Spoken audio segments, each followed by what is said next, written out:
Hi hello வணக்கம் நண்பர்களே. ராமன் துணி துவைக்கும் இயந்திரத்தை ரூபாய் 13,500க்கு வாங்குகிறார். இதனை 12% வட்டத்திற்கு விற்றார் எனில் துணி துவைக்கும் இயந்திரத்தின் விற்பனை விலை என்ன அப்படின்னு சொல்லி கேட்குறாங்க. இப்போ என்ன கேட்குறாங்க ஃபர்ஸ்ட் அப்படின்னா செல்லிங் ப்ரைஸ் கேட்குறாங்க. என்ன கொடுத்துருக்காங்க அப்படின்னா காஸ்ட் ப்ரைஸ் கொடுத்துருக்குறாங்க. அது எந்த லாபத்துக்கு விற்றுருக்காங்க அப்படின்னா லாஸு 12% லாஸ்க்கு சேல் பண்ணியிருக்காங்க. ஸோ அப்படின்னும் போது செல்லிங் ப்ரைஸ் என்ன அப்படின்னு சொல்லி கேட்குறாங்க. இது எப்படி கண்டுபிடிக்கலான்னு பாருங்கள். ஃபஸ்ட்டு காஸ்ட் ப்ரைஸ் எவ்வளோ சொல்கிறாங்க? 13,500.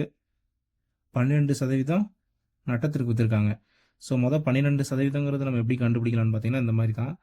ஸோ ஒரு சைஃபருக்கு ஒரு சைஃபர் கேன்சல், ஒரு சைஃபருக்கு ஒரு சைஃபர் கேன்சல். ஸோ பேலன்ஸ் என்ன இருக்குது அப்படின்னு பார்த்தீங்க அப்படின்னா 135 12ங்கிறது இருக்குது. இது எவ்வளோ நமக்கு கிடைக்கும் அப்படின்னா 1620ங்கிறது நமக்கு கிடைக்கும்.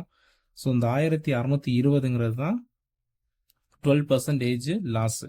ஸோ நமக்கு செல்லிங் ப்ரைஸ் கண்டுபிடிக்கணும் அப்படின்னா என்ன ஃபார்முலா, என்ன மாதிரி பண்ணணும் அப்படின்னா 13,500 மைனஸ் 1620. ஸோ இதை மைனஸ் பண்ணோம்னா நமக்கு ஒரு ஆன்சர் கிடைக்கும். அது என்ன அப்படின்னா 11,880 அப்படின்னு கிடைக்கும். ஸோ இதுதான் செல்லிங் ப்ரைஸ். இது ஆப்ஷனில் எங்கே இருக்குன்னா ஆப்ஷன் ஏல இருக்குது.